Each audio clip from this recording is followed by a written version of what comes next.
एक दिन गौतम बुद्ध अपने शिष्यों के साथ एकदम शांत बैठे हुए थे। उन्हें इस प्रकार बैठे हुए देख शिष्य चिंतित हुए कि कहीं वह अस्वस्थ तो नहीं है। एक शिष्य ने उनसे पूछा कि आज वह मौन क्यों बैठे हैं, क्या शिष्यों से कोई गलती हो गई है? इसी बीच एक अन्य शिष्य ने पूछा कि क्या वह अस्वस्थ हैं?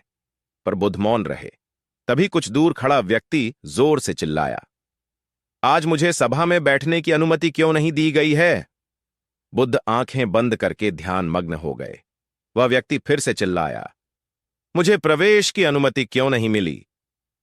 इसी बीच एक उदार शिष्य ने उसका पक्ष लेते हुए कहा कि उसे सभा में आने की अनुमति प्रदान की जाए। बुद्ध ने आंखें खोलीं और बोले, नहीं, वह अछूत है, उसे आज्ञा नहीं दी जा सकती। यह सुनकर शिष्यों को बड़ा आश्चर्य हुआ। बुद्ध उनके मन का भाव समझ गए और बोले, हां, वह अछूत है। इस पर कई शिष्य बोले, हमारे आश्रम में जात पात का कोई भेद ही नहीं, फिर वह अछूत कैसे हो गया?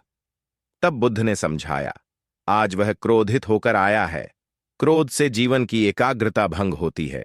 क्रोधी व्यक्ति प्राय मानसिक हिंसा कर बैठता है, इसलिए जब तक वह क्रोध में रहता है तब तक अछूत होता है। इसलिए उसे कुछ समय एकांत में खड़े रहना चाहिए। क्रोधित शिष्य भी बुद्ध की बातें सुन रहा था। पश्चाताप की अग्नि में तपकर वह समझ चुका था कि अहिंसा ही मनुष्य का महान कर्तव्य व परम धर्म है। वह बुद्ध के चरणों में गिर पड़ा और कभी क्रोध न करने का प्रण लिया। शिक्षा। आशय यह है कि क्रोध के कारण व्यक्ति अनर्थ कर बैठता है और पश्चाताप उसे बाद में होता है, जिसका कोई लाभ नहीं मिलता। इसलिए हमें क्रोध नहीं करना चाहिए। असल मायने में क्रोधित व्यक्ति अछूत हो जाता है और उसे अकेला छोड़ देना चाहिए। क्रोध करने से तन, मन और धन तीनों की हानि होती है। क्रोध से ज्यादा हानिकारक कोई और वस्तु नहीं है।